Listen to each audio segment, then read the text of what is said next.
think you understand history, not the dates, not the kings, not the battles painted in textbooks, but the real lives of the people no one talks about. Tonight, you're not stepping into a castle. You're not dining with nobles. You're waking up in a room that smells like damp wood, stale sweat, and something you'd rather not identify.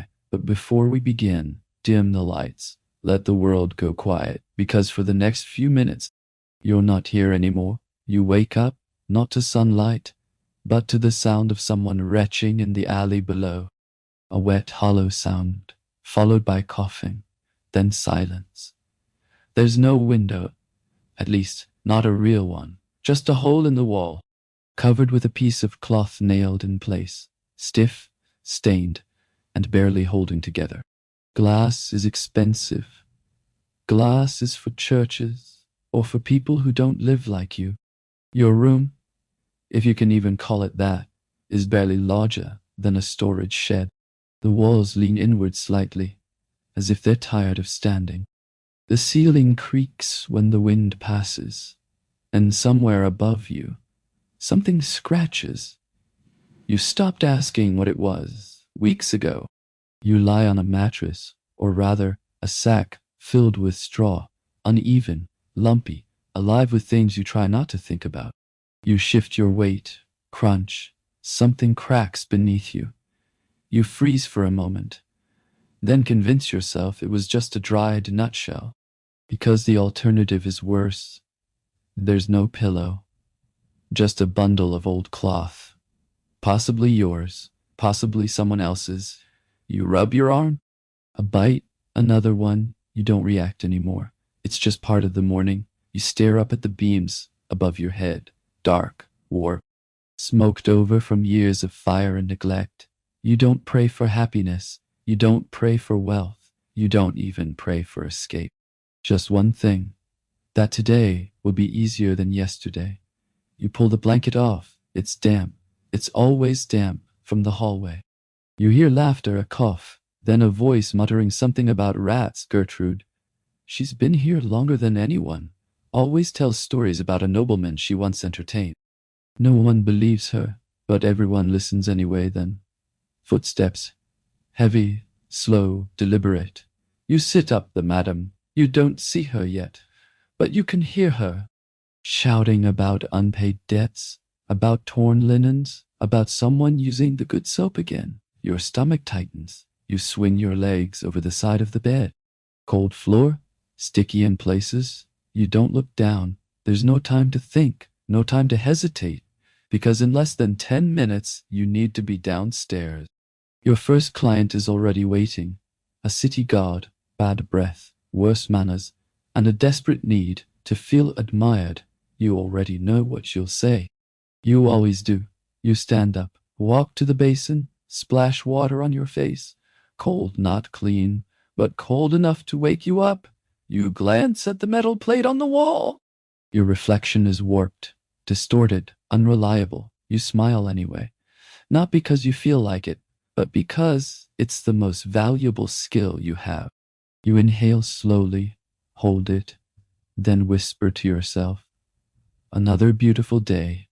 This is just the morning, and if you think you've seen the worst of it already, you haven't even started the day. The hallway is narrow, too narrow for two people to pass comfortably, which means they always brush against each other. Skin, fabric, breath, no one apologizes anymore.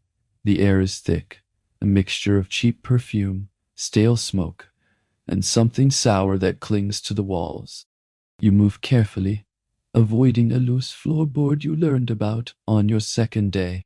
It creaks loudly, and the madam hates unnecessary noise.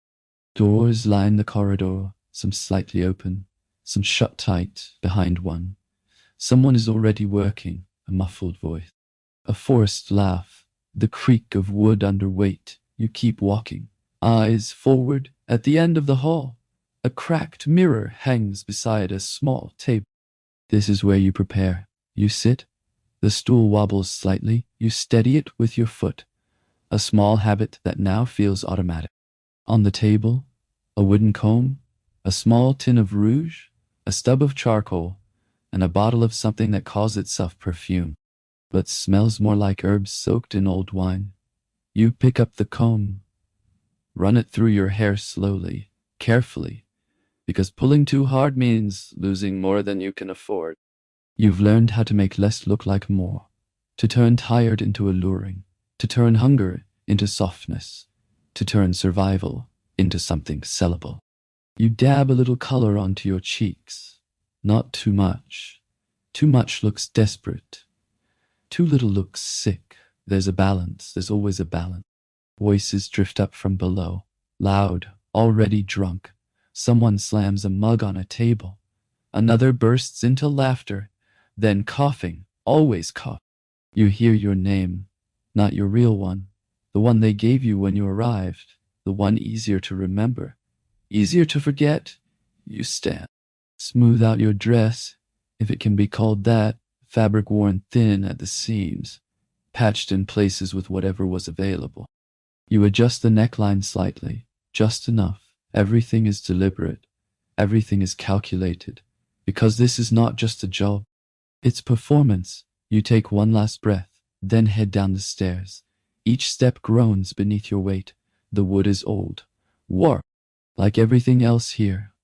And then you see him, sitting at a crooked table near the hearth, armor half removed, face flushed, a tankard already in hand. The city guard, he looks up, eyes scanning you, not unkind, but not gentle either, assessing, measuring. You've seen that look before. Hundreds of times. You step closer, let your expression soften, tilt your head slightly, and then you smile. Long night. You ask. He exhales heavily, grunts something about patrols, about thieves, about how no one appreciates the work he does. You nod. Of course you do. You've heard this story before. Different face, same words. You lean in, just a little, close enough that he notices. Not close enough that he forgets to pay. That sounds exhausting, you say. Soft. Understanding. His posture shifts slightly. There it is. Not desire. Not yet. Validation. That's what he came for. The rest is just part of the ritual. He takes a drink, wipes his mouth with the back of his hand, then looks at you again. Longer this time. You hold the gaze. Just enough. Then look away. It's a dance. Always a dance. Around you. The tavern grows louder. More bodies, more voices, more chaos building beneath the surface. But here, in this small space between you and him, everything narrows. This moment matters because this is where the day truly begins. Not with waking up, not with preparing, but with the first transaction, unspoken, understood, inevitable. He stands, slowly reaches for his belt, checks something. Coins, you notice. Of course you do. And just like that, the performance shifts from polite to personal, from conversation to expectation. You gesture toward the stairs. Subtle. He follows. Behind you, the tavern roars to life. Laughter, shouting, the clatter of mugs and boots. But none of it matters now, because upstairs, another story is about to unfold. And this is only the first one. Because in this place, you don't get just one story a day. You get dozens, some strange, some dangerous, some you'll wish you could forget. And the next one is already waiting by the time you come back downstairs. The tavern has changed, it always does. Morning is quieter, predictable, almost manageable. But now it's alive. The air feels thicker, warmer, heavier with breath. Smoke and bodies packed too close together. Voices overlap, arguments blend into laughter, and somewhere in the noise, a song tries and fails to exist. You don't stop moving, because stopping means being noticed for the wrong reasons. Instead, you scan the room, not obviously, never obviously. You've learned to do it in fragments, a glance here, a pause there, a shift in posture that looks accidental, but isn't, because every face here is a decision. A man at the bar, already too drunk. No, too unpredictable. A merchant counting coins. Yes, but not yet. Wait until he finishes. Two laborers arguing over nothing. Avoid. Arguments turn into fists, and fists don't pay. Then you see him, a baker, still in his apron, flour dusted across his sleeves, tired eyes, gentle hands. He looks up, surprised to be noticed. You walk over, slowly, measured. Long morning? He smiles, nervous, almost apologetic. Yes, he doesn't know what to say next. That's fine, you do. You sit across from him, not too close. Let the silence breathe for a second. Then fill it. Bread must be good today, you say lightly. He laughs, a small one. Real and just like that. He relaxes. This one isn't here for control, or dominance, or escape. He's here to not feel alone. Those are the easiest and the hardest, because they look at you differently, not like an object, not like a transaction, like a person, and that can be dangerous. You lean in slightly, lower your voice, let the world fade around him. He talks about the bakery, about early mornings, about how he never thought his life would look like this. You listen, nod, respond in just the right places. You don't interrupt, you don't rush, because the longer he talks, the more valuable this becomes, not the act, the moment. Across the room, someone shouts, a chair scrapes violently across the floor, a mug shatters. No one reacts, because this is normal. Here, chaos is background noise. You reach out, lightly touch his hand. He freezes, just for a second, then smiles again, wider this time. There it is. Connection, manufactured, controlled, but real enough to him. And that's all that matters. You stand, offer your hand. He takes it, and just like that, another story begins. Upstairs, the rooms are never empty for long when you return again. The rhythm continues, different faces, same patterns. A man who insists he's a knight. He's not. Another who wants you to pretend you've known him for years. One who barely speaks at all, just watches. You adapt. Always adapting, changing your voice, your posture, your expression, becoming whatever version of yourself they need, not because you want to, because you have to. Hours pass, or maybe minutes. Time doesn't move normally here. It stretches, blurs, repeats, until everything feels like the same moment, played over and over again. And then something shifts, a voice louder than the rest. Sharper you turn, a priest, or at least a man dressed like one. He's speaking loudly about sin, about morality, about the decay of society. And yet his eyes wander, not toward the door, but toward you. Of course they do. They always do. You don't react. You've seen this before. The louder they speak about virtue, the less they practice it. He approaches, slowly, deliberately. And when he reaches you, his voice changes. Softer, lower, almost ashamed. You meet his gaze. Hold it, just long enough, then smile. Because here, judgment doesn't matter. Only demand, only survival, and survival has its own rules. But not every story here is quiet or predictable. Some don't end upstairs. Some spill out into the night. And the deeper the evening goes, the more dangerous this place becomes. By the time night fully settles, the tavern is no longer the same place.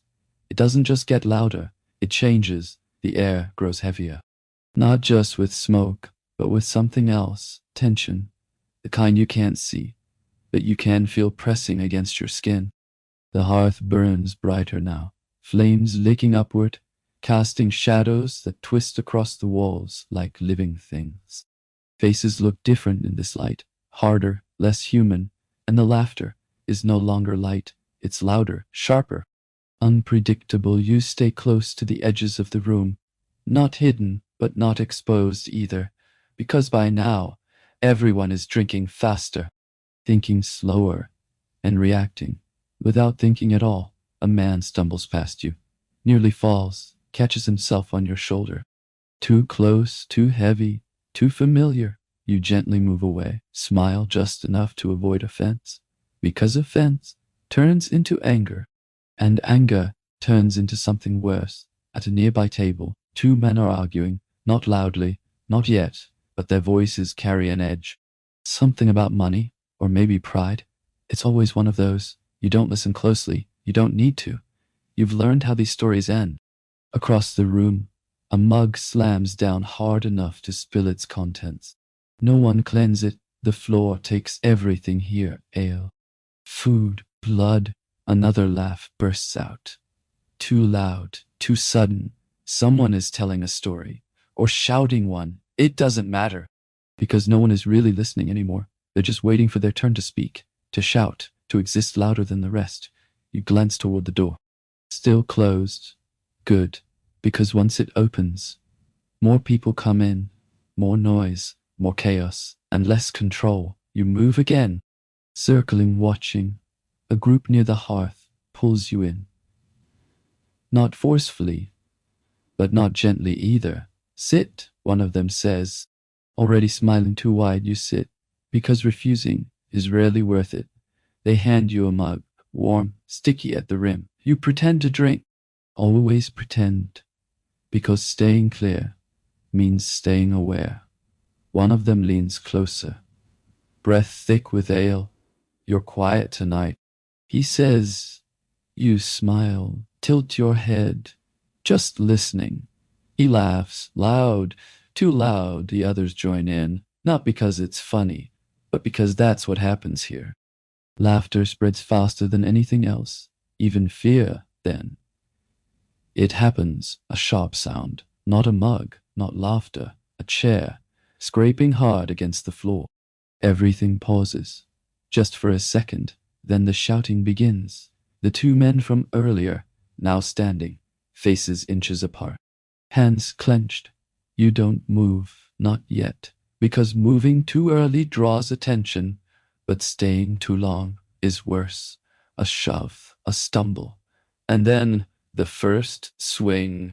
It's messy, clumsy, but it lands, and just like that, the room changes again. People stand, some step back, others step forward, not to stop it, but to watch, or join. Another chair tips over. A table shifts violently. Mugs scatter across the floor. Someone laughs. Of course they do, because here, violence isn't shocking, it's expected. You move now, quickly, carefully, staying low, staying out of reach. A man crashes into the table beside you, knocks it sideways. You step back, just in time. The fight spreads, not controlled, not organized, just energy exploding in every direction. Fists shouting, wood splintering under weight and impact. And above it all, sharper than any blade, she storms forward, something heavy in her hand, not to calm things down. To end them, she strikes the nearest man across the shoulder. Hard. He drops, not unconscious, but done. And slowly, piece by piece, the chaos pulls itself back together. Not because it's resolved, because it's finished. For now, people return to their seats, pick up their mugs, resume their conversations, as if nothing happened. You stand still, breathing slower now. This is the truth of this place. Not the laughter, not the stories, but this, the thin line between control and complete collapse, and how easily it disappears. And yet, this isn't even the worst part of the night, because as the hours grow later, and the fire burns lower, something else begins to surface. Something quieter, more subtle, but far more dangerous. The fire burns lower now. Not out, but softer. The kind of glow that doesn't light the room. It reveals it. Shadows stretch longer. Details blur into suggestion. And the tavern finally begins to slow, not in noise. There is still noise, always noise. The sharpness fades, the aggression dulls, The chaos settles into something heavier, fatigue. You notice it first in the eyes. People stop looking at each other directly. Their gaze drifts, lingers, sometimes fixates on nothing at all. A man laughs alone at his own story, long after everyone else has stopped listening. Another stares into his mug as if it might answer something. The room hasn't become calmer. It's become honest. You move more slowly now. No need to rush. The pace has changed. The night is no longer about excitement. It's about endurance. You pass a table where two men sit in silence. Not uncomfortable silence, not peaceful either, just the absence of anything left to say. Nearby, a woman adjusts her sleeve, hides a bruise quickly. Practice. No one comments. Because everyone has something to hide. You reach the hearth. Stand close enough to feel the heat. It smells different here. Less like bodies, more like burnt wood, old smoke. Something familiar for a moment. Just a moment. You almost feel still. Then someone speaks behind you. Long night. You turn. An older man. Not drunk. Not loud. That alone makes him unusual. You nod. It always is. He studies you. Not like the others. Not measuring. Not evaluating. Just observing. You've learned quickly. He says you don't respond because that kind of comment can mean many things, and none of them are simple. He takes a slow sip from his mug. You don't react anymore, he adds. You hold his gaze just long enough. Then smile. Reacting doesn't help. He nods, as if you've confirmed something. Exactly. There's no transaction here, no expectation. Just recognition.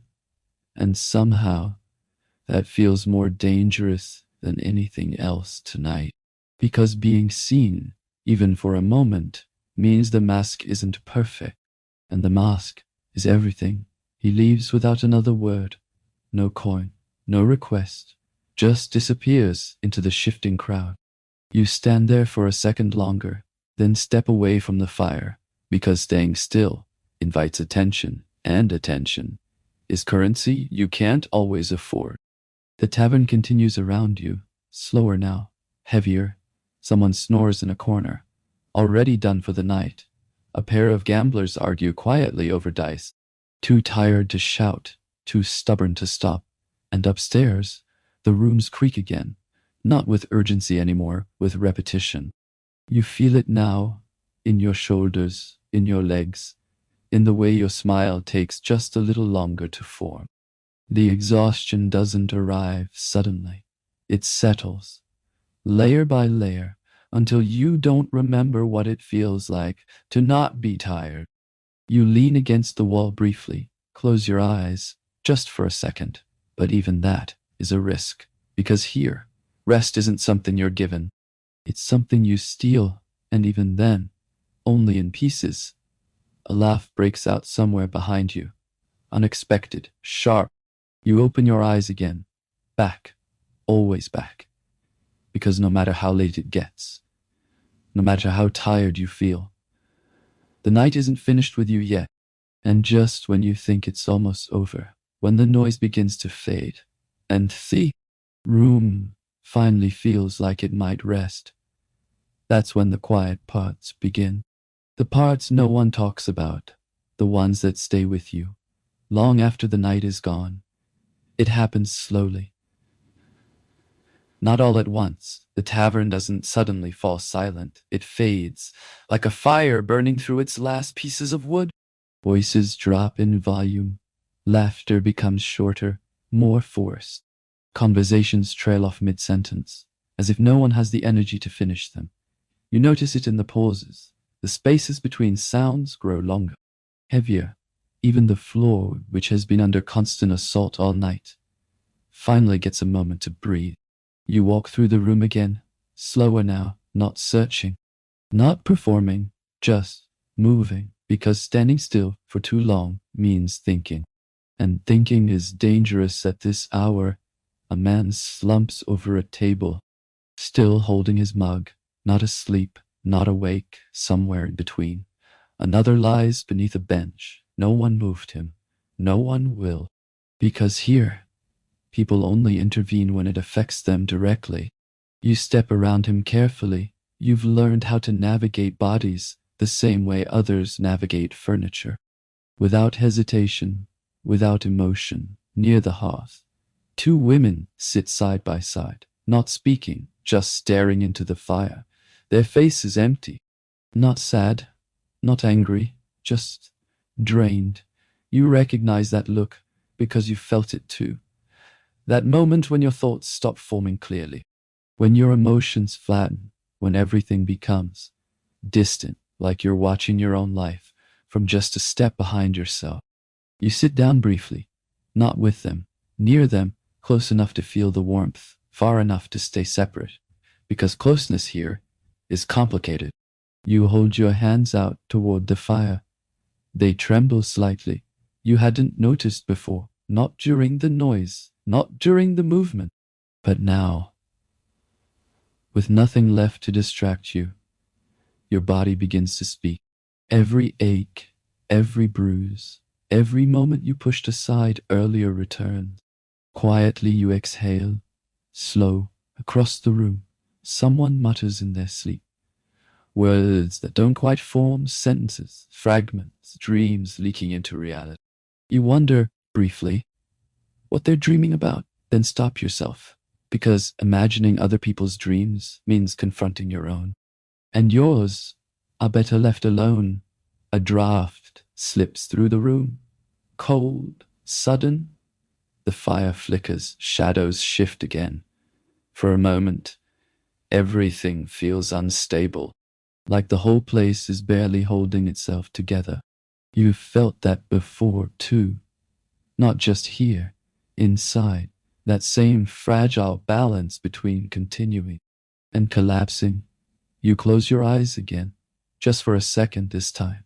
You don't fully open them right away, because in the dark, things feel simpler, quieter, but also more honest. No faces to read, no expressions to maintain, just you and the silence you've been avoiding all night. A thought surfaces, not loud, not clear, but persistent. How long can this go on? You don't answer it. You can't, because the answer doesn't change anything. And here, what matters isn't the future. It's getting through the next hour, then the next, then the next. You open your eyes again. The tavern is still there, still breathing, still alive, but quieter now, more exposed, less distraction, more truth. And in that truth, you realize something. This place isn't just loud, it's layered. Noise on top, chaos beneath. And are all of that something else entirely? Something no one talks about, because if they did, they might not be able to stay. And just when the night feels like it might finally end, when the noise fades, and the weight settles, morning begins to creep back in, and with it, the realization that nothing has changed. You don't notice the moment night ends. There is no clear line, no signal, no relief, just a gradual shift. The fire dims, the shadows lose their edge, and somewhere beyond the walls, the world begins again. A faint gray light seeps through the cloth-covered opening in the wall. Not enough to brighten the room, just enough to reveal it. The dirt, the stains, the shapes of bodies where they shouldn't be. Everything that darkness softened returns. Someone groans. Another coughs, dry, persistent. A chair scrapes lightly as someone shifts in their sleep. The tavern is not waking up. It never truly slept. It's just changing rhythm. You're still where you were, near the hearth, except now.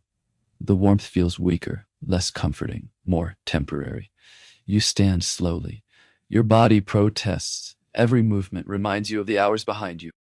Your neck stiff, your back tight, your feet aching in ways you've learned to ignore. You take a step, then another. The floor feels colder now. Or maybe you just feel it more. Around you, people begin to stir. A man lifts his head from the table, blinking slowly, confused. as if trying to remember how he got here. Another pushes himself up from the floor, wiping his mouth, looking around with dull recognition. No one asks questions, because no one expects answers. You move toward the stairs. Up there, your room is waiting, not welcoming, not comforting, just waiting. Each step creaks beneath you again, louder now in the quiet. The hallway looks the same. Of course it does. Nothing changes here overnight. Doors still closed, some slightly open. Behind one, a soft snore. Behind another, nothing at all. You reach your door, pause for a moment. Not because you're unsure, because stepping inside means the night is officially over. And once it's over, it starts again. You push the door open. The room greets you exactly as you left it. The same smell, the same damp air, the same uneven mattress. Nothing improved, nothing worsened, just unchanged. You step inside, close the door behind you. For a moment, you just stand there. No movement, no performance, no expectation, just stillness. Then slowly, you sit. The mattress shifts beneath you. Familiar, uncomfortable, but yours. You lie back, stare at the beams again. Same cracks, same shadows. It's strange. After everything, the noise, the faces, the chaos, this is what remains. Silence, not peaceful, not restful, just empty. You close your eyes, not to sleep, just to stop seeing. And for a moment, you drift, not into dreams, just away, until a sound, faint at first, then clearer from outside, a cart rolling over stone, voices in the distance, someone calling out goods for sale. Morning, the city is awake, and with it, so is your life. You open your eyes again. The light has grown slightly stronger, not warm, not inviting, just present. You exhale slowly, and in that breath, there's a realization. Not dramatic, not sudden, just quiet. Nothing has changed. Not the room, not the work, not the world outside, and not you. You turn your head slightly, look at the door, because soon you'll have to open it again. Step back into the hallway, back into the noise, back into the performance, back into the same cycle, over and over and over. You sit up slowly. There's no hesitation now, no questioning, because routine doesn't ask permission, it just continues. You reach for your clothes, adjust them, smooth them out, the same motions, the same preparation, like nothing ever ended, like nothing ever will, and just like that, another day begins. But this time, you'll start to notice something else, because beyond the routine, beyond the noise, beyond the survival, there are rules. Unspoken, unwritten, but they control everything. By the second morning, you stop asking questions, not because you understand everything, but because you understand enough to survive. Because this place, this tavern, this brothel, this world runs on rules. Not written ones, not spoken clearly, but rules all the same, and the sooner you learn them, the longer you last. You step back into the hallway, already dressed, already composed, because here, being ready isn't optional, it's expected. Gertrude passes by you, hair messy, eyes half open. She doesn't greet you, she just glances, briefly. That glance says everything. She knows you made it through another night. That's enough. Rule number 1. No one celebrates survival, because survival is the baseline. You walk downstairs again. The tavern looks different in daylight. Less mysterious, more exposed. The stains are clearer now. The damage harder to ignore. Everything feels smaller. Less like a stage. More like a system. And systems have structure. The madam stands behind the bar, already awake, already watching. She doesn't need to speak. Her presence alone sets the tone. Rule number 2. She sees everything. Who worked, who didn't, who paid, who owes, nothing escapes her. Not because she's everywhere, but because everyone else is watching too. That's how this place works, not through trust, through awareness. You move carefully, not just physically, socially, because every interaction here has weight. A nod to the wrong person, a smile held too long, a refusal at the wrong moment, and suddenly, you're not just part of the system, you're against it. Rule number 3. You don't stand out. Not too much, not too little, just enough to exist. There's a hierarchy here, invisible, but undeniable. Some have regular clients, some don't. Some get better rooms, some don't. Some are protected, some are protected, some are expendable. You haven't figured out where you stand yet. And that's dangerous, because uncertainty means vulnerability. A girl across the room laughs too loudly. The madam glances at her. Just once, the laughter stops immediately. Rule number 4. You adjust quickly, or someone adjusts you. A man enters through the door. Not drunk, not loud. Different. You notice how others react. Subtle shifts, small movements. Space is made for him, without words. That tells you everything you need to know. Rule number 5. Watch before you act. Because the room will tell you what you need to do. You don't approach him, not yet. Instead, you observe. The way he walks, the way he looks around, the way others avoid eye contact. Power doesn't announce itself here. It's recognized and respected. You turn away, because knowing when not to act is just as important as knowing when to move. A hand touches your arm lightly. You don't flinch. You turn slowly. A familiar face. The baker, back again. Of course he is. Routine exists even here. He smiles, this time more confident, because now he knows what to expect. And so do you. That's another rule. People return to what feels predictable, even in chaos, especially in chaos. You guide him toward a table. The movements feel easier now. Smoother, less forced, because repetition creates comfort, even when nothing else does. And as you sit, as the day begins to build again, you realize something else. These rules, they're not just for survival here. They shape everything. Who speaks, who listens, who lasts, and who disappears. But the deeper you stay in this place, the more you start to see something else. Not just rules, but patterns. Patterns in people, in behavior, in the stories they bring with them. And once you start noticing those patterns, you can't stop. At first, everyone feels different, different faces, different voices, different stories. But the longer you stay here, the more something shifts. You start to notice it, not immediately, not clearly, but slowly, like a shape forming in fog, patterns. You see it in the way people enter. Some push the door open too hard, as if they need to prove something. Others hesitate, pause for just a second, before stepping inside. That hesitation tells you everything. You learn to read it. Because here, words don't matter as much as behavior. A man sits down heavily at a table. That's anger. Another carefully wipes the bench before sitting. That's control. One avoids eye contact completely. That's shame. Shame! And one stares too long. That's something else entirely. You don't label it. You don't judge it. You just adjust to it. Because that's how you survive. You stop seeing people as individuals and start seeing them as types, not in a cruel way, in a practical one. There's the ones who talk too much. They don't want anything from you, except someone to listen. There's the ones who say nothing.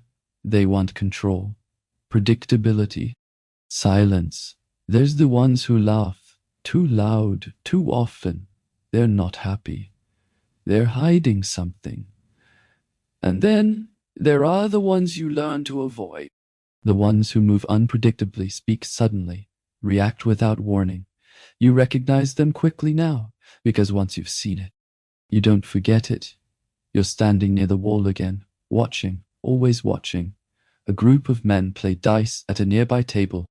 They argue over numbers, over rules, over fairness. But it's not really about the game. It never is. It's about winning, about proving something, about feeling like they have control over at least one part of their lives. You've seen that pattern before. You step closer, not too close, just enough to be noticed. One of them looks up, smiles. There it is, recognition. He's already decided what role you play in his story. And now you step into it. You sit beside him. Let your body angle slightly toward him. Not fully, never fully. You listen, laugh when needed, react at the right moments. Not because it's natural, but because it works, because you've learned something important. People don't come here for reality. They come for reinforcement. They want their story confirmed. The man boasting about his victories. He doesn't want truth. He wants agreement, the quiet one staring into his drink. He doesn't want conversation. He wants permission to disappear. And the one watching you too closely, he wants something else entirely. You feel it before it happens, that shift, that subtle change in attention, the way the room seems to narrow around a single moment. You stand before it develops, before it becomes something harder to control. Because timing is everything. You move away, blend back into the flow of the room. And as you do, you realize something deeper. These patterns, they're not random. They repeat. Different faces, same behaviors, same needs, over and over again. And the longer you stay here, the more predictable it all becomes, which should make things easier. But it doesn't, because predictability doesn't remove danger. It just changes how you see it. You lean against the wall again, arms relaxed, eyes scanning without appearing to. And for the first time, you understand something clearly. This place isn't chaotic. It only looks that way. Underneath, it's structured, driven by patterns, driven by behavior, driven by people trying to feel something they don't have outside these walls. And you are part of that structure now, not outside it, inside it. But patterns alone don't explain everything. Because sometimes something happens that doesn't follow any rule, something unpredictable, something that reminds you, no matter how much you understand this place, you never fully control it. You learn the patterns, you read the room, you anticipate behavior before it happens. And for a while, that feels like control, like you figured it out. But then, someone walks in who doesn't follow any of it. The door opens, not loudly, not dramatically, just quietly, and yet something shifts. You don't know why at first. No one reacts. No one looks directly. But the room changes, subtle, almost invisible, like a current beneath still water.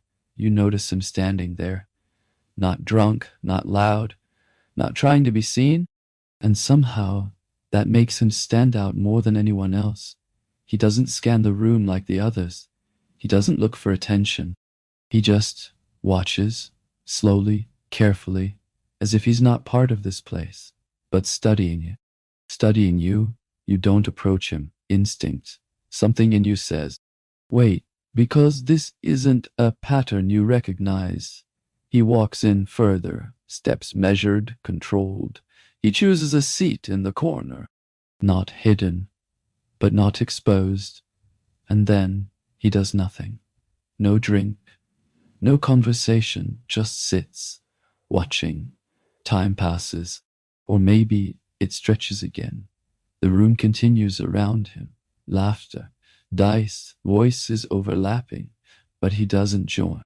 And that's when you realize he's not here for the same reasons as everyone else.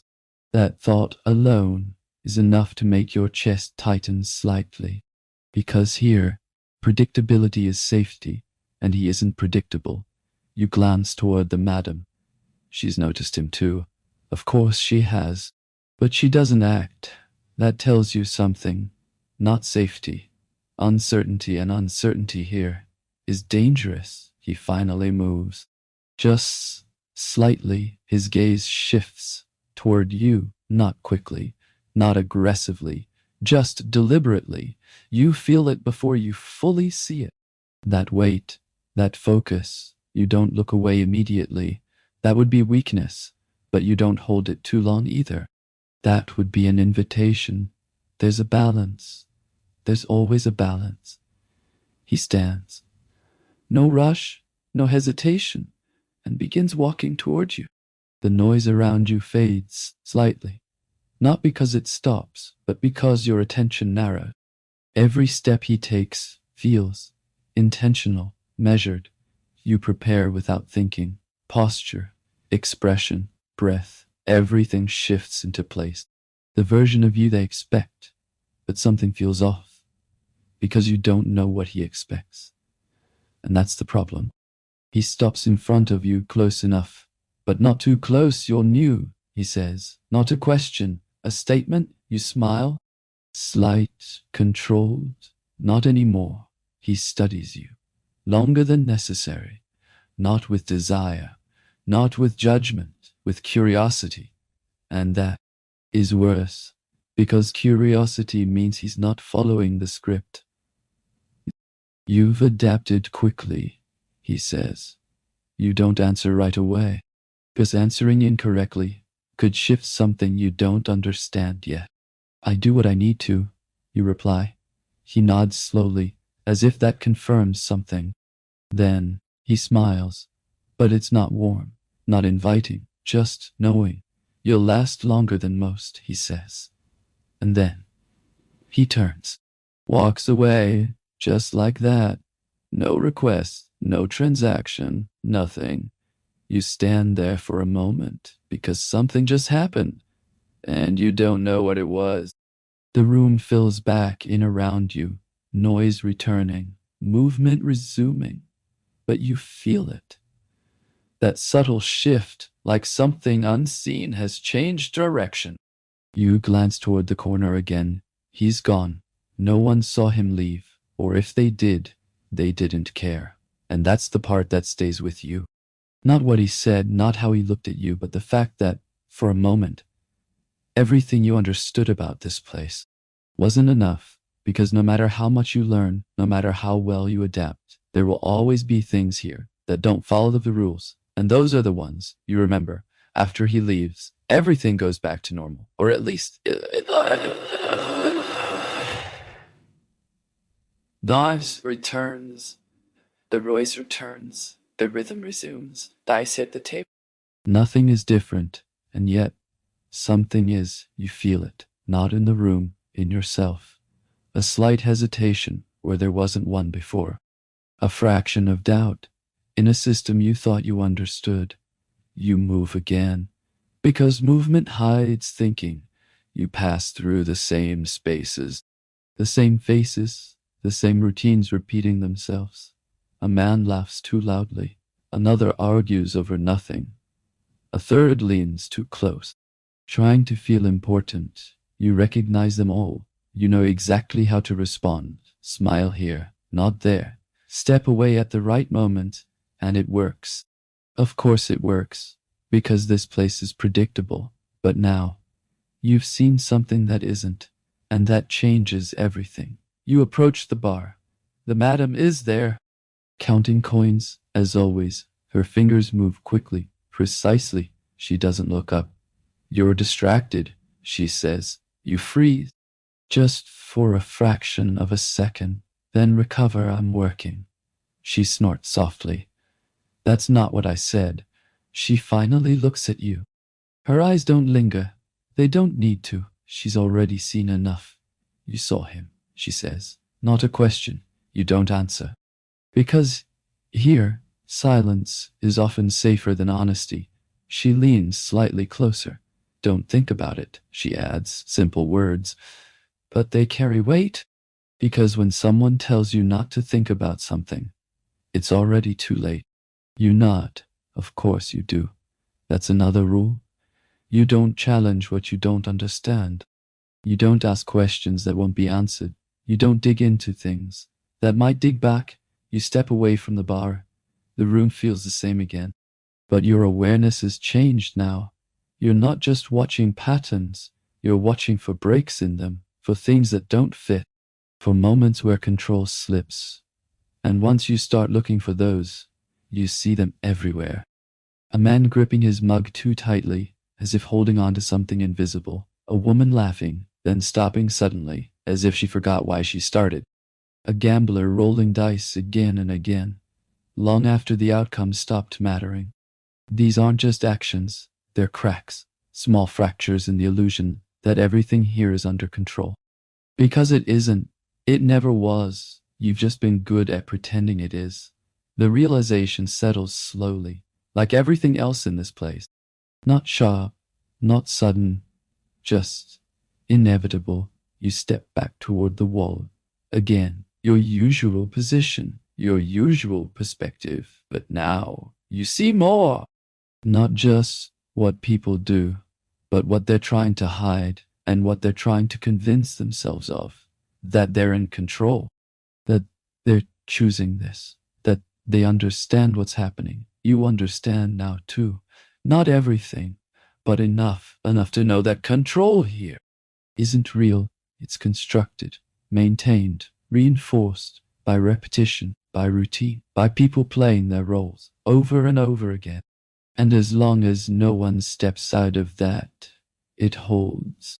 But the moment someone does, the illusion cracks. You think of him again.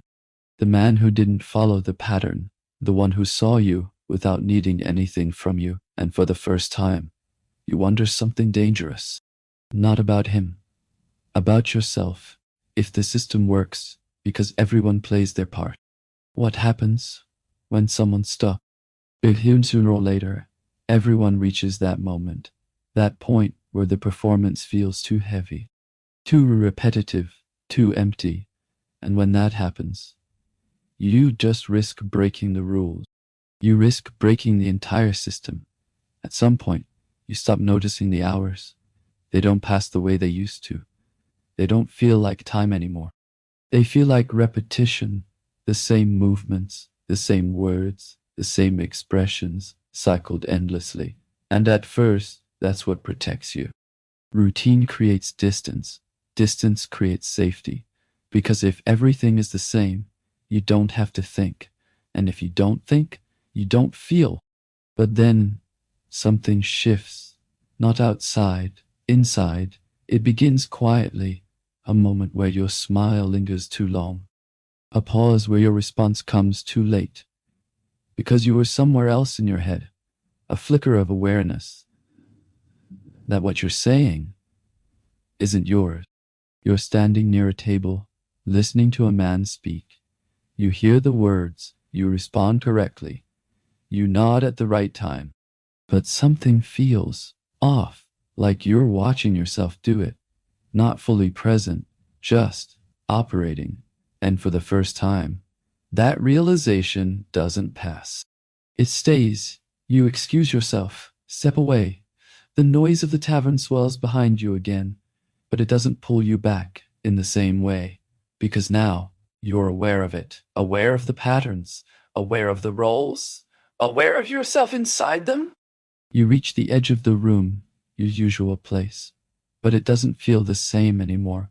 Before, this was where you observed, where you understood, where you stayed in control. Now. It feels like distance, not control, separation. You watch a girl across the room. New, you can tell immediately. The way she moves too carefully, the way she looks around too often, the way she hasn't learned yet how to blend in. You recognize her, not her face, her position, because that was you, not long ago, and suddenly you see something you hadn't before. The progression, the way this place shapes people. Not all at once, gradually, until the performance becomes natural, until the reactions become automatic, until the person fades into the role. You look at your own hands, still, steady, but unfamiliar, as if they belong to someone else. You flex your fingers slowly, just to feel something real. Across the room, someone laughs again. Loud, sharp, but now you hear it differently. Not as laughter, as noise, as something filling space, covering something underneath.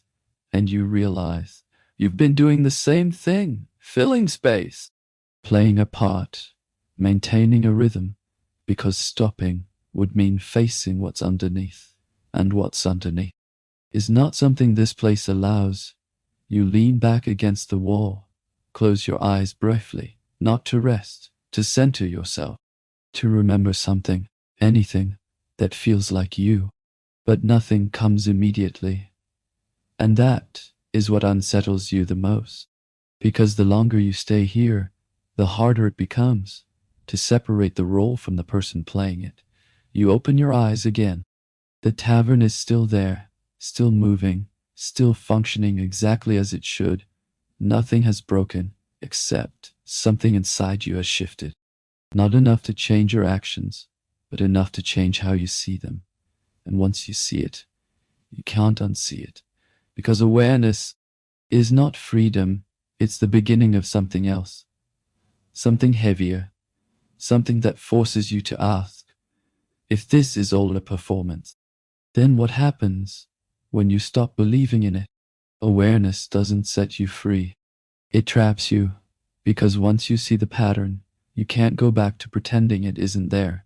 You move through the tavern again, same steps, same gestures, same rhythm, but now everything feels heavier, not physically, mentally, like every action carries a second layer.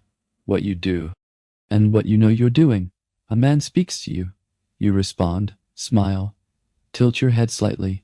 Perfect, exactly what he expects. But inside, you're watching it happen, analyzing it, measuring the distance between the reaction and the reality. And that distance keeps growing. You laugh at something he says, not because it's funny, because it fits the moment, because it keeps the flow intact, because breaking that flow would create friction, and friction here is dangerous. You excuse yourself again. That's becoming a habit, stepping away, creating space, trying to breathe outside the rhythm. But even here, there's no real escape. The sounds still reach you, muted, distorted, but present, because this place doesn't let go of you easily. You lean against the wall, and for a moment, you don't move. You just exist, not performing, not reacting, just still. And it feels strange, unnatural, because you've spent so long adjusting that doing nothing feels wrong. That's when it hits you. The role isn't something you step into anymore. It's something you carry, even when no one is watching, even when no one expects anything. It stays. You close your eyes briefly, and this time something does come back. A memory, faint, not clear enough to hold on to, but strong enough to feel. A version of yourself, before this place, before the patterns, before the roles. And for a second, you hesitate, because that version feels distant, not gone, but unreachable. You open your eyes quickly, because holding on to that feeling is dangerous. Not here, not in a place that requires constant presence, constant awareness, constant adaptation. You straighten yourself, reset, back into the rhythm, because no matter what you realize, you still have to function inside it. And that's the truth no one says out loud. Understanding doesn't change your position. It just makes you more aware of it. A man calls out to you. You turn. The smile returns. Natural, effortless, as if nothing changed, but something did. And now, every moment feels like a choice, not between right and wrong, between staying and slipping. Because if you let that awareness grow too much, you won't be able to stay in it. The role.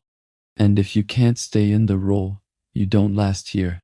Because awareness is only the beginning. What comes next is the real danger.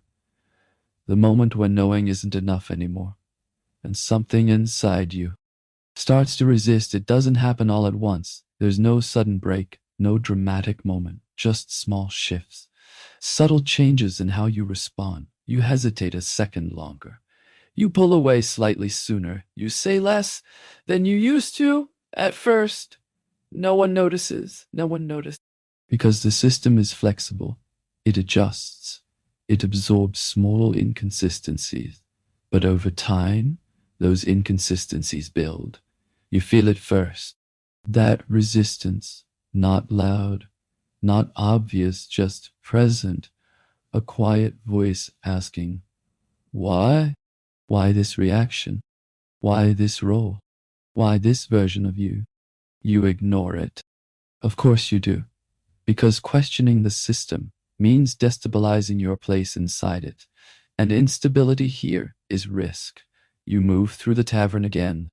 Everything looks the same, but your reactions are different. Slightly delayed, slightly restrained. A man reaches for your arm. You allow it, but you don't lean in as easily. That's new. You notice it immediately. So does he. Not consciously, but enough to feel something shift. And that's how it starts. Not with conflict, with imbalance. The interaction continues, but it's not smooth anymore. Not seamless. There's friction now. Small, but real. You recover quickly. Adjust. Bring the moment back into alignment because you know how to do that. You've done it countless times, but this time, it takes effort, more effort than before. And that's the problem, because the more effort it takes, the harder it becomes to maintain the illusion. You step away again. That's becoming more frequent now. Too frequent. You feel the need to separate, to reset, to regain control, but control is exactly what's slipping. You look around the room, everyone is still moving, still playing their part, still following the rhythm, and for the first time, you feel out of sync, not outside the system, but slightly misaligned within it. And that's a dangerous place to be, because you're still visible, still involved, still expected to perform, but now, you're not fully committed to the role. You glance toward the madam. She's watching again. Of course she is. And this time, her expression is different, not neutral. Assessing. That sends a chill through you. Because if she sees the shift, it's no longer small. It's noticeable. And noticeable here means vulnerable. You straighten yourself immediately. Reset your posture. Reset your expression. Return to form. Because survival still comes first even now, especially now. But the resistance doesn't disappear. It stays. Quiet. Persistent. And that's what makes it dangerous. Because it's not something you can fight directly. It's something that grows the more you ignore it. And sooner or later, that resistance reaches a breaking point. Not loud, not dramatic, but irreversible. It doesn't arrive with noise, no shouting, no chaos, no dramatic collapse. Just a moment. Small, quiet, but final. You're standing near the table again. A familiar face in front of you. A familiar conversation. A familiar rhythm. Everything is exactly as it should be. And that's the problem. Because this time, you can't step into it. The smile doesn't come as easily. The response feels delayed. Not wrong, just not yours. The man speaks, you hear him. You understand him. But something inside you refuses to engage. Like a mechanism that used to turn smoothly. Now catching. Slipping. You try to push through it. You always have. Override the hesitation. Return to the pattern. But this time, it doesn't hold. Your expression stays neutral too long. The pause stretches. The man notices, of course he does. People always notice when the illusion breaks. What's wrong? He asks, simple question, but it hits harder than it should, because you don't have an answer. Not one that fits the role. Not one that maintains the system, so you say nothing, and that silence is louder than anything else. You step back, not dramatically, just enough to create distance. And in that moment, you feel it, the shift, not in the room, in yourself. Something has disconnected, not broken, detached. The role is still there. You can still step into it, still perform it, still survive within it, but it no longer feels like you. And that separation is irreversible. You turn away because staying there, continuing that interaction, would mean forcing something that no longer fits. And forcing it would be worse. You move through the room again, but this time you're not blending in. You're moving through it like an observer, like someone slightly outside what's happening, and that's dangerous, because this place doesn't allow distance. It requires participation, constant, unquestioned. You reach the wall again, but even that position, your safe place, feels different, because now you're not just watching others, you're watching yourself, not fit anymore. And once you reach that point, there are only two paths left. Return to the role, or step further away from it, and both come with consequences. You don't decide immediately. You can't, because this isn't a clear choice. There's no right answer, no obvious direction, just tension between what you know and what you're expected to do. You stand there, watching the room again. Everything continues, unchanged, as if nothing happened, because to everyone else, nothing did. That's the nature of this place. It absorbs disruption, it smooths over fractures, it keeps moving, with or without you. And that's when you realize you are not essential to this system. You are replaceable, adjustable, interchangeable, and that realization should make the decision easier, but it doesn't. Because even if the system doesn't need you, you still exist inside. And leaving the role doesn't mean leaving the system. It just means losing your place within it.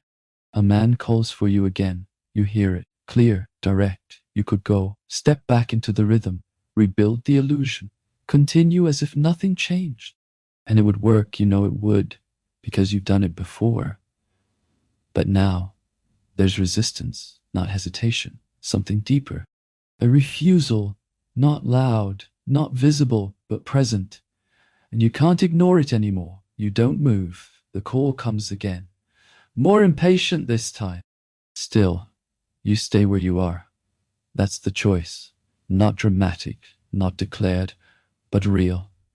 And the moment you make it, you feel the shift. Not relief, not fear, just change. Because now, you're no longer fully aligned with what this place expects from you. And that creates tension, subtle at first, but growing. You glance toward the madam. She sees it. Of course she does. Her eyes narrow slightly. Not anger, recognition. She understands what's happening, and more importantly, what it could become. Because resistance, if left unchecked, spreads, and systems like this don't tolerate instability. You straighten slightly, not to comply, but to prepare.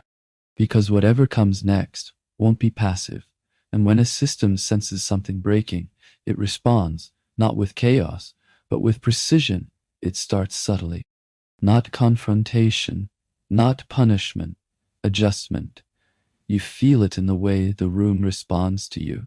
Small changes, almost invisible. A man who would normally call for you doesn't. Another who would ignore you now watches more closely.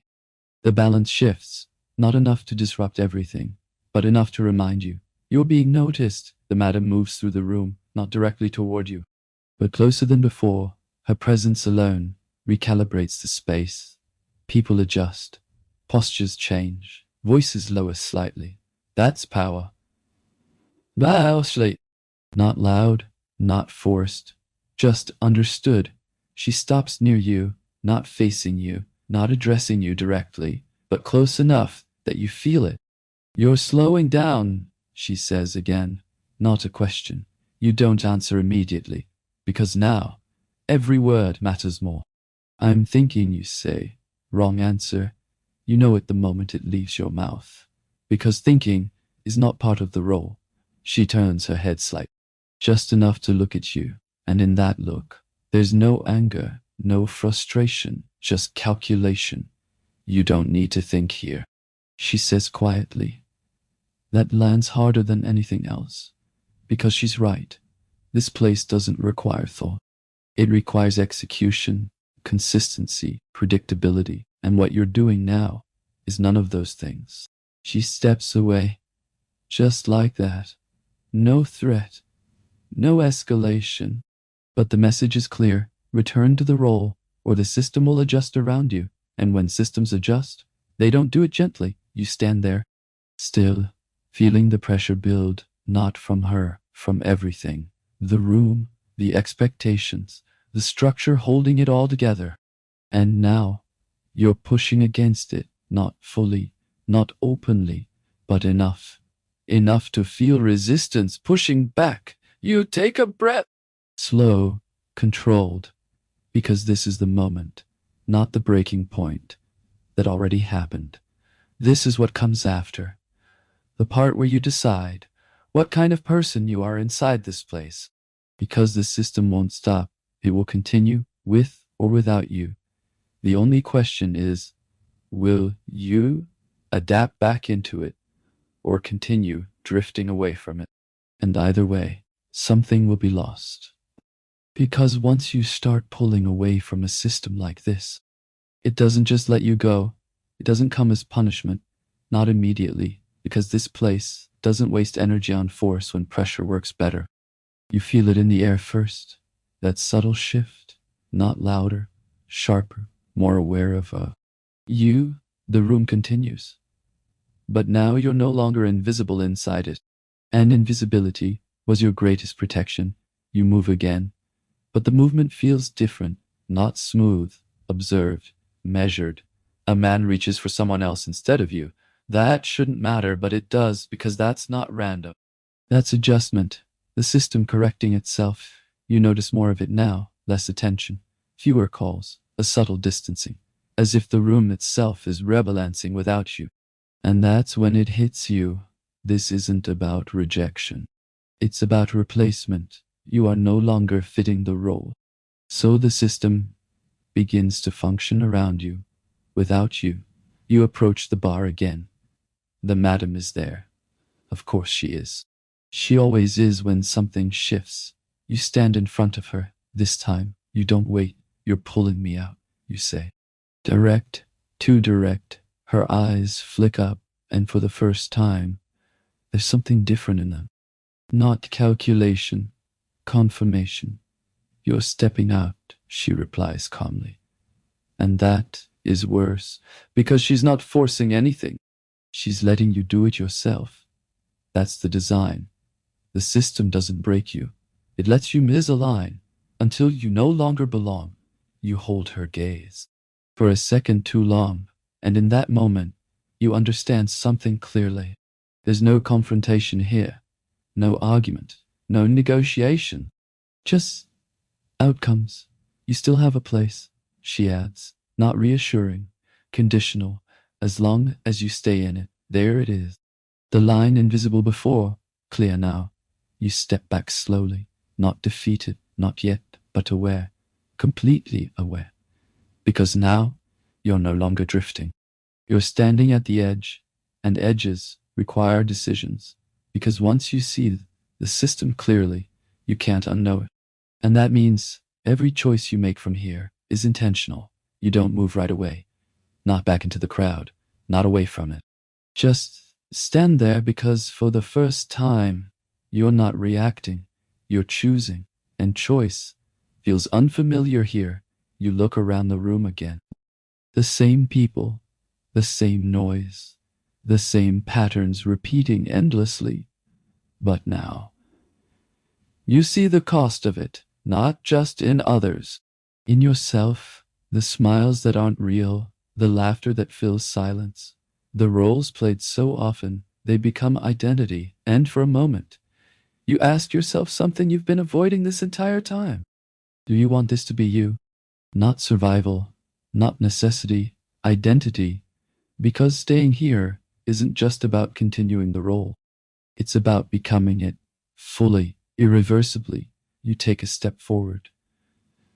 The room responds instantly, subtle but immediate, because movement is a signal, and signals here are everything. You feel the pull, the system welcoming you back in, ready to absorb you again. Smooth over the disruption, restore the balance. All you have to do is step back into place. Just one step. That's all it takes. You hesitate just for a second, but that second is everything. Because hesitation means you're still deciding, still resisting, still separate, and that separation is the only thing that's still yours. You look at the people again, not as patterns, not as roles, as reflections, possible versions of yourself.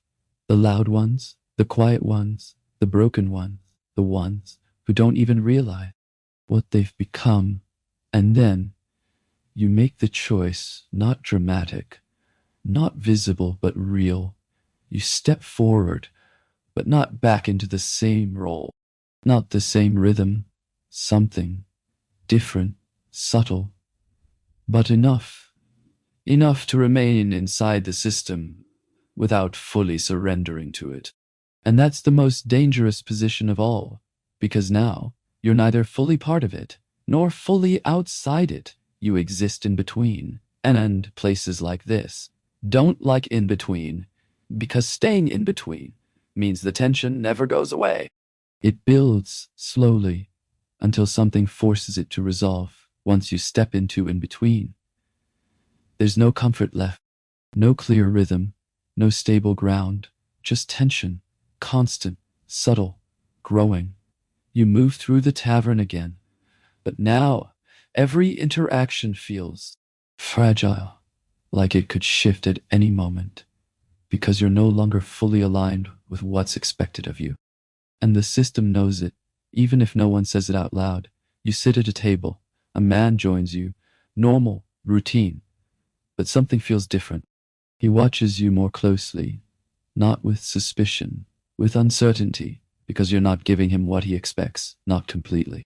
You respond, you smile, you engage, but there's a gap now, a slight delay, a missing piece, and people feel that, even if they can't explain it.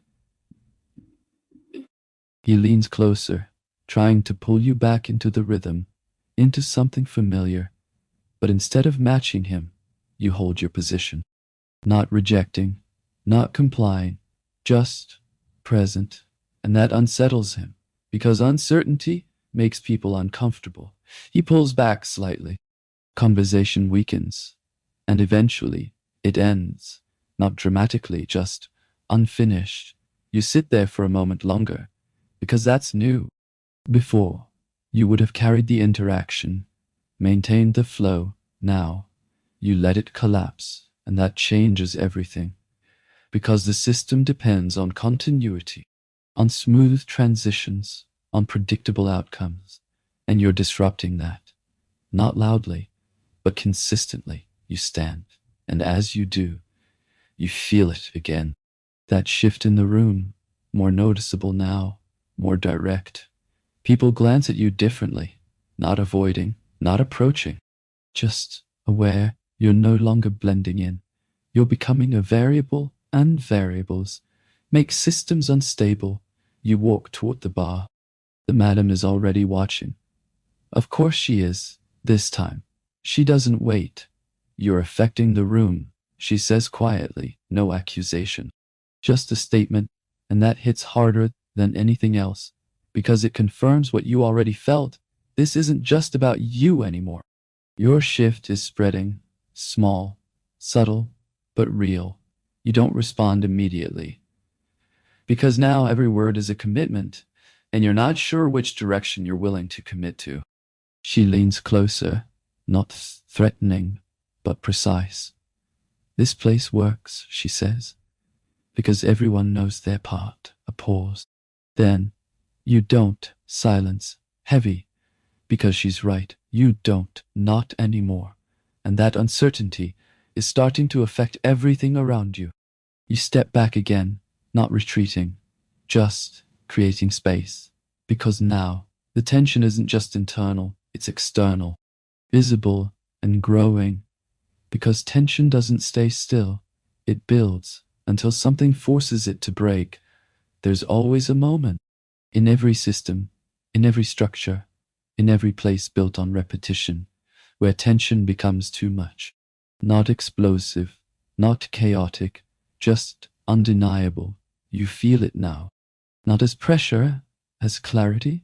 The room hasn't changed, but your position in it has.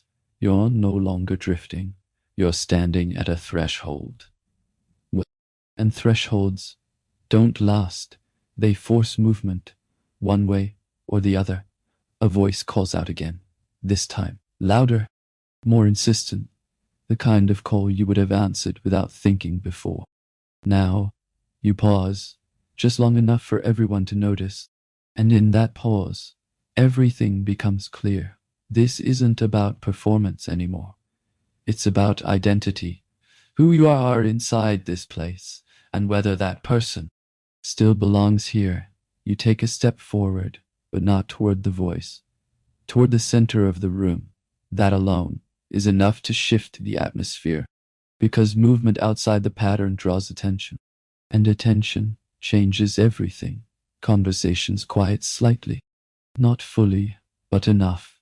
Enough for people to notice, enough for the system to react. The madam moves again, this time directly toward you. No subtlety now. No distance. She stops in front of you, close. You need to decide, she says. Simple, direct, no space for interpretation. And this time, you don't hesitate, because hesitation is what brought you here. You take a breath, slow, steady, and for the first time, you speak without adjust, without filtering, without performing. I already did. Silence, real silence this time. Not the kind that fills the room, the kind that cuts through it.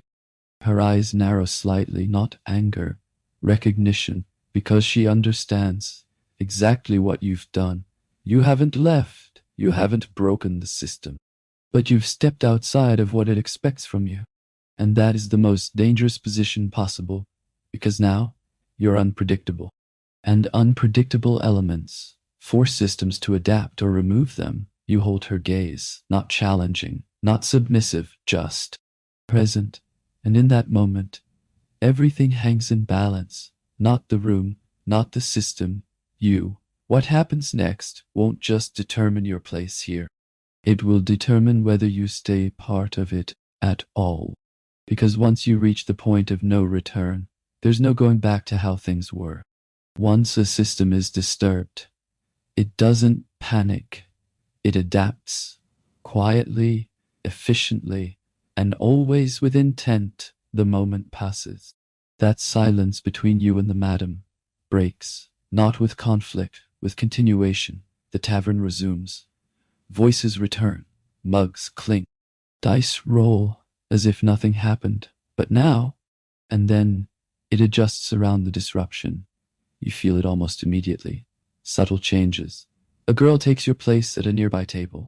Seamless, effortless, the interaction continues as if you were never there. That's the first signal.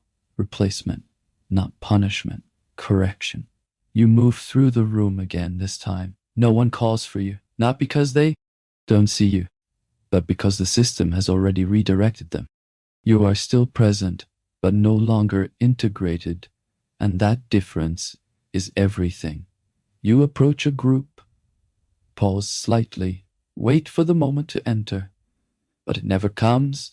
The rhythm continues without you, closed, not aggressively, naturally, like a door that was never meant to open. You step back again, this time, not by choice, because there is no entry point, and that's when it becomes clear the system isn't rejecting you. It's functioning without you, and that's far more dangerous, because rejection can be resisted, but absence cannot. You look toward the madam again. She's no longer watching you directly. She doesn't need to. Everything is already in motion. That's her power. Not control through force. Control through structure. You feel it now. Not pressure. Displacement. Like you've been moved slightly outside the center of something that continues perfectly without you. And for a moment, there's something unexpected. Not fear, not anger, silence, a quiet space where the noise used to fill you. Because for the first time, you're not reacting to the system. You're seeing it from the outside, even while still inside the room. And that perspective changes everything. You walk toward the far side of the tavern, not searching, not performing, just moving. And as you do, you notice something else. Others, not many, but enough. People who aren't fully aligned. A man sitting alone, not engaging. A woman watching the room instead of participating in it. A gambler who's no longer playing, just observing. They exist, just like you do now, inside the system, but no longer driven by it. And suddenly, you understand something deeper. This place doesn't just have one structure. It has layers, the visible one, the noise, the roles, the interactions. And beneath it, a quieter layer, where people stop playing, but don't leave, where awareness replaces participation, where the system still holds them, but no longer defines them completely. You stand there, not lost, not displaced, just different, and for the first time since everything shifted, you don't feel pressure to return, because now you're not outside the system, you're beyond its control, not fully free, but no longer bound in the same way, because once you stop playing the role, you start seeing something else entirely, not just the system, but the people trapped inside it. Once you stop playing the role, you start noticing something else, not the system, the people, not as characters, not as patterns, as something more human. You stand at the edge of the room, still inside, still present, but no longer participating the same way. And from here, everything looks different. The loud man at the table, he's not just loud, he's trying to be heard, not by the people around him, by himself, repeating his stories again and again, as if saying them enough times might make them real. You watch him laugh, and now you see the gap between the laughter and the silence that follows it. You didn't notice that before, because before you were part of the noise. Now you hear what comes after it. A woman sits near the hearth, smiling, nodding, engaging in every conversation around her, perfectly aligned, but her eyes don't match, they move differently. Not connecting, just observing, like she's somewhere else entirely. You realize she's been here longer than you, long enough to perform flawlessly, and long enough to disappear inside it. That realization sits heavy, because that could have been you, still could be. You shift your attention again. The gambler, still at the table, still rolling dice, but slower now, more mechanical, like the outcome doesn't matter anymore. And maybe it doesn't, maybe it never did, because it was never about winning, it was about feeling something, anything, and now, even that feels distant. You inhale slowly, the air feels different now, not heavier, clearer, because you're no longer filtering it through expectation. You're just seeing, and what you see is not chaos, not disorder, not even dysfunction. It's people trying to cope, trying to connect, trying to forget, all in their own way, all within the same system. You were part of that, not separate, not above it, just inside it, and now you're somewhere else, not outside, but no longer absorbed, and that perspective changes how you feel. Not detached, not cold, something unexpected, empathy for the loud man, for the silent woman, for the gambler who keeps rolling dice even when he's already lost. Because now you understand something deeper. They're not trapped because they don't see it. They're trapped because they do, and they choose to stay. Because staying is easier than facing what comes after. And that raises a question you can't ignore anymore. If you see it too, why are you still here? You could leave. That thought arrives quietly, not as a plan, as a possibility. The door is still there. You've seen people walk through it. In, out, nothing physically stops you, and yet you're still standing here, That's when the question becomes real, not abstract, personal. Why? You look toward the door. Wooden, worn, familiar. You've passed it countless times. Never thought about it. Because before, leaving wasn't part of the equation. Now, it is, and suddenly, it doesn't feel simple. Because leaving isn't just walking out, it's stepping into something unknown, something without structure, without roles, without expectations to follow. And that's the part no one talks about. The system may confine you, but it also defines you. It tells you who to be, how to act, what to expect. And when you step outside of it, you lose that completely. You watch the people again, still laughing, still talking, still playing their roles, and now you understand something even deeper. They're not just staying because they don't know better. They're staying because this place gives them something the outside doesn't. Structure, identity, a way to exist without asking too many questions.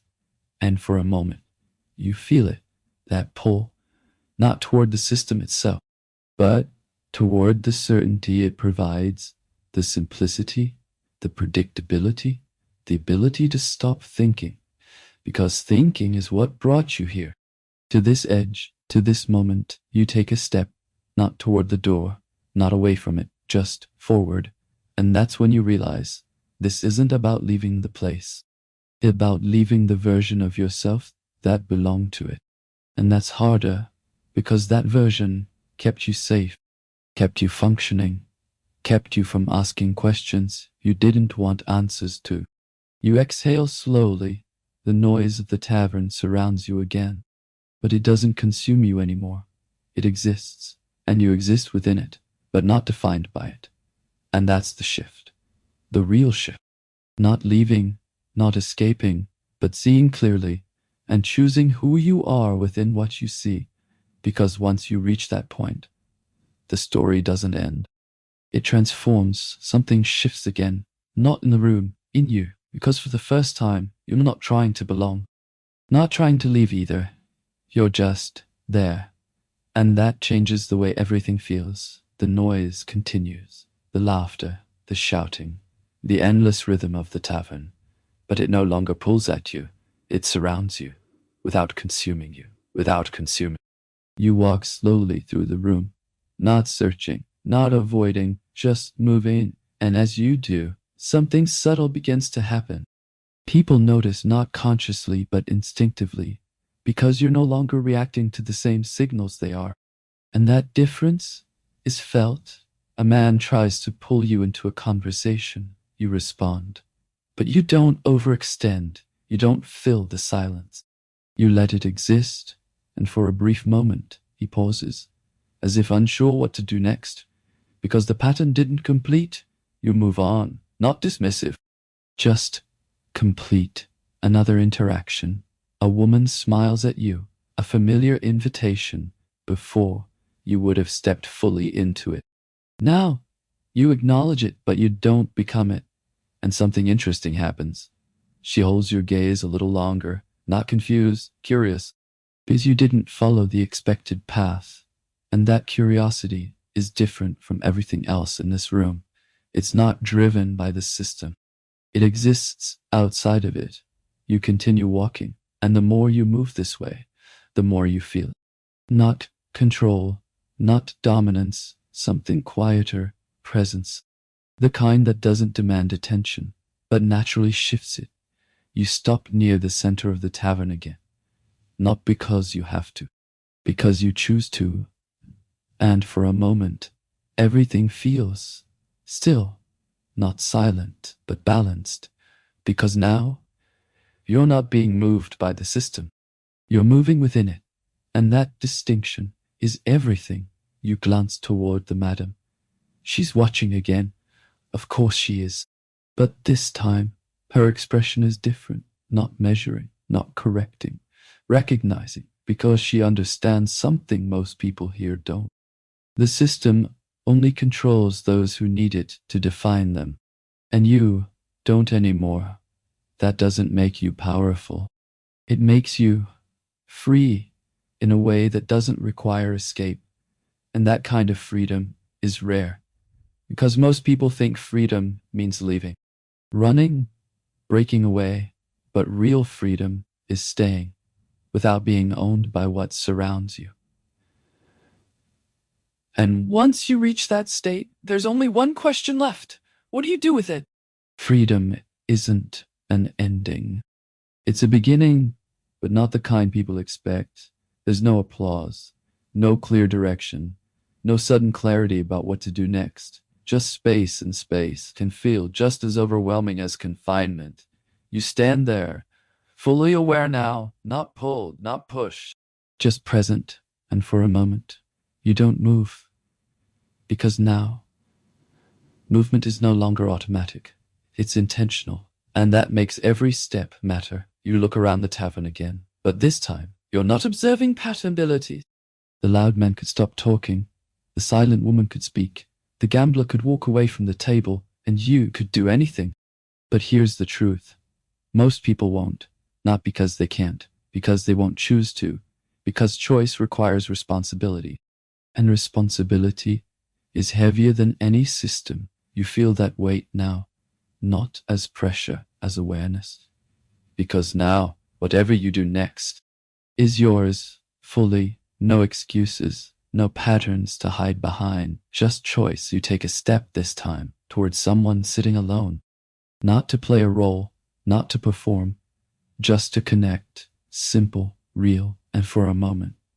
It feels unfamiliar because there's no script, no expectation guiding you, just presence. The person looks up, surprised, because this isn't how things usually happen here. Not without a pattern behind it, not without a role being played, but this is different. And that difference creates something new. Not part of the system, not against it, outside of it. You speak, not perfectly, not strategically, just honestly. And for the first time in a long while, the response you get isn't predictable, it's real. And that's when it becomes clear. This isn't about escaping the tavern or changing the system.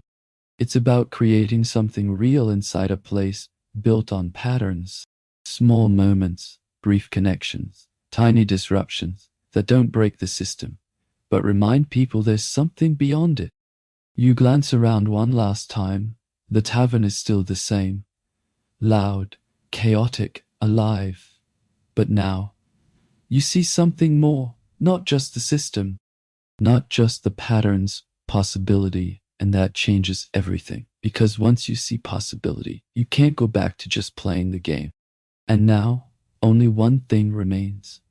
What story will you leave behind in a place where everyone else is just repeating theirs? People think stories are something you tell, but here, there's something you become. You look around the tavern one more time, not as an observer, not as a participant, as someone who understands the pattern, but is no longer bound by it. The noise continues, of course it does.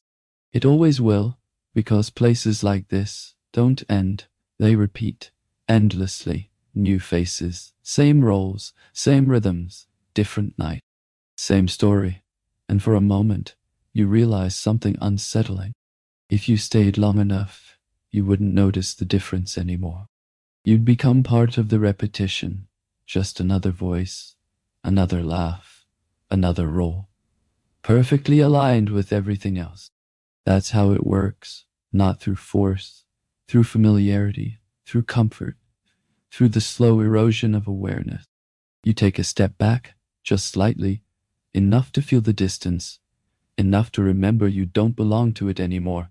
And that's when the question changes. Not what is this place, not how does it work, but something far more personal. What will you be remembered as inside it? Because even if you leave, your presence here doesn't disappear. It lingers in conversations, in glances, in small, unexplainable shifts in the way people think. You look at the man who couldn't stop talking for a brief second. He pauses, just a fraction longer than usual, as if something interrupted the loop. You look at the woman by the fire. Her eyes meet yours again, and this time, there's something different, not performance. Recognition, small but real. That's how it happens. Not through grand changes, through moments. Tiny disruptions in a system built on repetition. And suddenly, you understand your role, not to break the system, not to escape it dramatically, but to leave something behind that doesn't belong to it. Something real, even if it's small, even if it's brief, even if no one can fully explain it. Because that's how change begins. Not with noise, with awareness. And once you see that, you realize something even more unsettling. This tavern was never just a place. You thought it was a location, a setting, a medieval tavern filled with noise, chaos, and characters. But now, you see it clearly. This was never about the tavern. It's about something far more familiar. The patterns, the roles, the repetition, the way people move through systems without ever questioning them. You've seen this before. Not here, everywhere, different places, different times, same structure, the same laughter that fills silence, the same roles people play just to feel like they belong, the same cycles that repeat, because no one steps outside them long enough to see them clearly. That's what this place represents, not a tavern, a mirror. And now, you've seen your reflection in it, who you were, how you moved, what you followed, without realizing it. And more importantly, who you are now. Someone who can see the system, without being consumed by it. That realization doesn't feel triumphant. It feels quiet, heavy, because awareness comes with responsibility. You can't unsee it, not here, not outside, not anywhere. And that means every system you enter from now on, you'll recognize it, the patterns, the roles, the invisible rules people follow without thinking. And that changes how you move forever. But here's the real question. If you see the system everywhere, will you still choose to play the game? Awareness doesn't free you from the game. It changes how you play it. Because the truth is, you can't escape systems completely. They exist everywhere. Work, social circles, communities. Even silence has structure. Even independence becomes a pattern if you're not careful. So the question isn't how do I leave? It never was. The real question is, how do you exist within it without losing yourself? That's the challenge. Not dramatic, not cinematic, but constant. You can step back into the system, play the role, blend in again. It's easy. You already know how. Or you can stay aware, present, choosing when to engage, when to step back, when to speak, when to remain silent, not reacting, not drifting, choosing every time. And that is harder than anything else you've done here, because it never ends. There's no final escape, no permanent freedom, just awareness and the responsibility that comes with it. You take one last look around the tavern. Nothing has changed, and yet everything has, because you have. And that's the only thing that ever truly shifts. So now, as you stand at the edge of this story, there's only one thing left to ask. What if you've been in this tavern the whole time? Not here, out there, in your daily life, in conversations you repeat, in roles you play. What if the noise, the laughter, the routines are just another version of this same system? And what if, just for a moment, you stopped reacting to it and actually looked? Would you see it? Would you recognize the patterns? Or would you slip right back into the role? Because that's the real test. Not here, out there, right after this video ends, when the noise returns, when the routine resumes, when everything feels normal again. Will you still be aware? Or will you forget and become part of the pattern again? That choice is yours. right now, and every moment after this. If this made you stop and think, hit like, not for me, but to remind yourself that you noticed something today. Subscribe if you want more stories that don't just entertain you, but make you see things differently. And before you leave, tell me this in the comments. What is one tavern in your life you just realized you're part of? Because once you say it out loud, you can't unsee it. And next time you hear noise, laughter, and familiar patterns around you, pause for a second and ask yourself, am I in control? Or am I just playing my part in the tavern again? Yo.